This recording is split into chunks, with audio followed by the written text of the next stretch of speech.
মধ্যপ্রাচ্যের আকাশ আজ বারুদের গন্ধে ভারী, চারদিকে শুধু ধ্বংসলীলা আর আগুনের লেলিহান শিখা। ইরান, আমেরিকা এবং ইসরায়েলের মধ্যে শুরু হওয়া এই ভয়াবহ যুদ্ধ বিশ্বকে এক এমন পরিণতির দিকে নিয়ে যাচ্ছে যা কেউ কল্পনাও করতে পারেনি। ইরানের মিসাইল আর ড্রোনগুলো বৃষ্টির মতো আছড়ে পড়ছে মার্কিন সামরিক ঘাঁটি এবং ইসরায়েলের স্পর্শকাতর লক্ষ্যবস্তুগুলোতে, যার ফলে ইতিমধ্যেই প্রায় ২৭টি মার্কিন ঘাঁটি লণ্ডভণ্ড হয়ে গেছে। এই মহাপ্রলয়ের মঞ্চে পর্দার আড়াল থেকে বেরিয়ে এসে এখন সম্মুখ সমরে নামার প্রস্তুতি নিচ্ছে বিশ্বের দুই পরাশক্তি চীন ও রাশিয়া। তাদের প্রতিটি পদক্ষেপে এখন কাঁপছে ওয়াশিংটন আর তেল আবিব।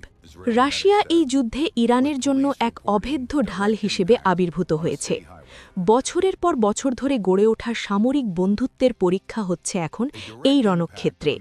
রাশিয়া শুধু মৌখিক সমর্থন দিয়েই ক্ষান্ত নয়, তারা ইরানকে উন্নত ড্রোন প্রযুক্তি, ইলেকট্রনিক ওয়ারফেয়ার এবং অত্যাধুনিক প্রতিরক্ষা সরঞ্জাম দিয়ে সজ্জিত করেছে।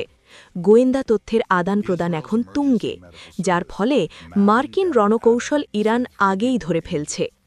রাশিয়ার কাছে আমেরিকা একটি বৈশ্বিক প্রতিপক্ষ, আর তাই ইরানকে রক্ষা করা মস্কোর কাছে এখন অস্তিত্বের লড়াই হয়ে দাঁড়িয়েছে। যদি ইসরায়েল ও আমেরিকা ইরানের পারমাণবিক স্থাপনাগুলোতে চূড়ান্ত আঘাত হানে, তবে মস্কো ও বেইজিং নীরব দর্শক হয়ে থাকবে না। চীনের সামরিক মহড়া এবং রাশিয়ার যুদ্ধকালীন তৎপরতা ইঙ্গিত দিচ্ছে যে এই লড়াই আর কেবল ৩ দেশের মধ্যে সীমাবদ্ধ নেই, এটি এখন তৃতীয় বিশ্বযুদ্ধের এক অশুভ সংকেত হয়ে দাঁড়িয়েছে।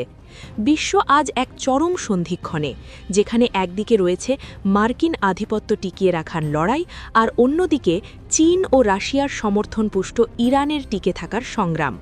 এই ভয়াবহ যুদ্ধের দাবানয় কতদূর ছড়াবে তা এখন নির্ভর করছে ক্রেমলিন আর বেইজিংয়ের পরবর্তী বড় পদক্ষেপের ওপর। ভূ রাজনীতির এই অগ্নিগর্ভ পরিস্থিতির প্রতি মুহূর্তের আপডেট এবং পর্দার আড়ালের আসল সত্য জানতে আমাদের চ্যানেলটি এখনই সাবস্ক্রাইব করে বেল আইকনটি চেপে রাখুন।